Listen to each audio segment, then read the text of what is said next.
Genesis chapter 21. Now the Lord was gracious to Sarah, as he had said, and the Lord did for Sarah what he had promised. Sarah became pregnant and bore a son to Abraham in his old age, at the very time God had promised him. Abraham gave the name Isaac to the son Sarah bore him. When his son Isaac was 8 days old, Abraham circumcised him as God commanded him. Abraham was 100 years old when his son Isaac was born to him.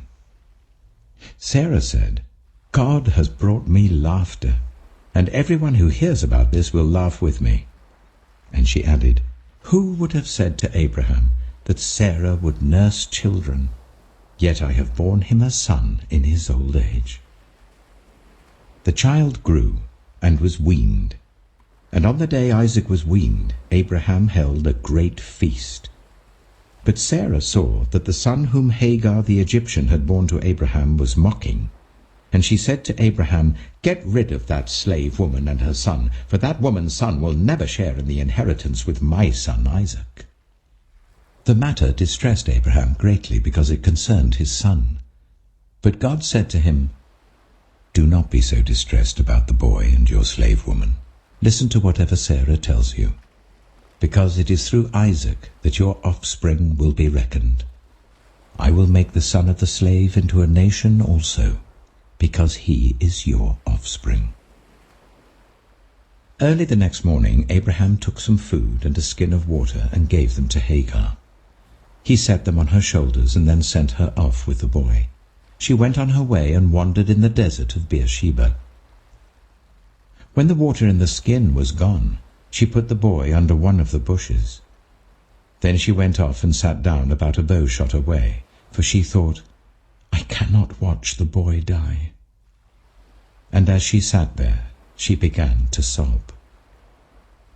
God heard the boy crying. And the angel of God called to Hagar from heaven and said to her, "What is the matter, Hagar? Do not be afraid.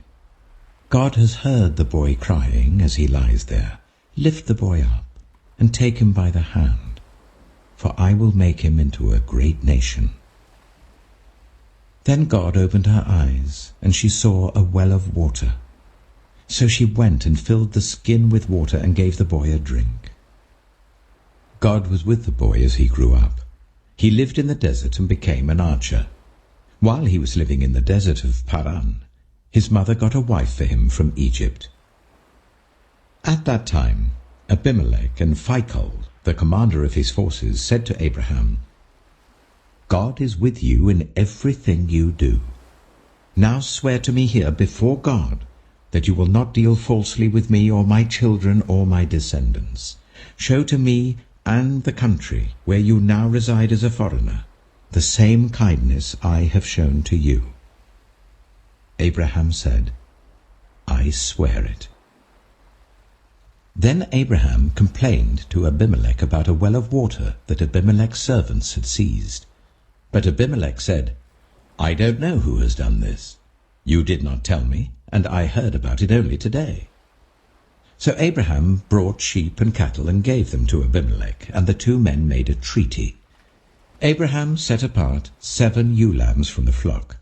And Abimelech asked Abraham, "What is the meaning of these 7 ewe lambs you have set apart by themselves?" He replied, "Accept these 7 lambs from my hand as a witness that I dug this well." So that place was called Beersheba, because the 2 men swore an oath there. After the treaty had been made at Beersheba, Abimelech and Phicol, the commander of his forces, returned to the land of the Philistines. Abraham planted a tamarisk tree in Beersheba, and there he called on the name of the Lord, the eternal God. And Abraham stayed in the land of the Philistines for a long time. Matthew chapter 20. For the kingdom of heaven is like a landowner who went out early in the morning to hire workers for his vineyard. He agreed to pay them a denarius for the day and sent them into his vineyard. About 9 in the morning he went out and saw others standing in the marketplace doing nothing. He told them, "You also go and work in my vineyard, and I will pay you whatever is right." So they went. He went out again about noon, and about 3 in the afternoon, and did the same thing. About 5 in the afternoon he went out and found still others standing around. He asked them, "Why have you been standing here all day long doing nothing?" "Because no one has hired us," they answered. He said to them, "You also go and work in my vineyard." When evening came, the owner of the vineyard said to his foreman, "Call the workers and pay them their wages, beginning with the last ones hired and going on for the first." The workers who were hired about 5 in the afternoon came, and each received a denarius. So when those came who were hired first, they expected to receive more. But each one of them also received a denarius. When they received it, they began to grumble against the landowner. "These who were hired last worked only 1 hour," they said, "and you have made them equal to us who have borne the burden of the work and the heat of the day." But he answered one of them, "I'm not being unfair to you, friend. Didn't you agree to work for a denarius? Take your pay and go. I want to give the one who was hired last the same as I gave you. Don't I have the right to do what I want with my own money? Or are you envious because I'm generous?" So the last will be first, and the first will be last. Now Jesus was going up to Jerusalem. On the way he took the 12 aside and said to them, "We are going up to Jerusalem, and the Son of Man will be delivered over to the chief priests and the teachers of the law. They will condemn him to death, and will hand him over to the Gentiles to be mocked and flogged and crucified. On the 3rd day he will be raised to life." Then the mother of Zebedee's sons came to Jesus with her sons, and kneeling down asked a favor of him. "What is it you want?" he asked. She said, "Grant that one of these 2 sons of mine may sit at your right and the other at your left in your kingdom." "You don't know what you are asking," Jesus said to them. "Can you drink the cup I am going to drink?" "We can," they answered. Jesus said to them, "You will indeed drink from my cup, but to sit at my right or left is not for me to grant. These places belong to those for whom they have been prepared by my Father." When the 10 heard about this, they were indignant with the 2 brothers.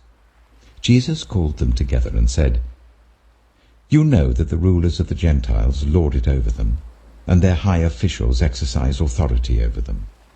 Not so with you. Instead, whoever wants to become great among you must be your servant, and whoever wants to be first must be your slave, just as the Son of Man did not come to be served, but to serve, and to give his life as a ransom for many." As Jesus and his disciples were leaving Jericho, a large crowd followed him.